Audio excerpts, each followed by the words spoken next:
Where did you get this money? இது எங்கிருந்து கிடைத்தது மணி? I didn't know they would come back.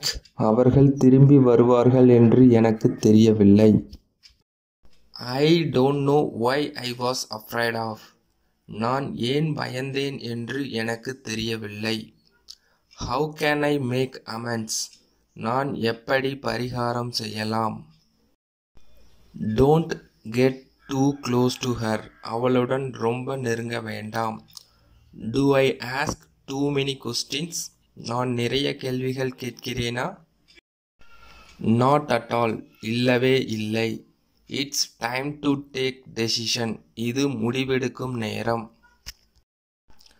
What makes you so confident? உங்களுக்கு அவ்வளவு நம்பிக்கை ஊட்டுவது எது? I can assure you he will. அவர் செய்வார் என்று நான் உங்களுக்கு உறுதியளிக்கிறேன்.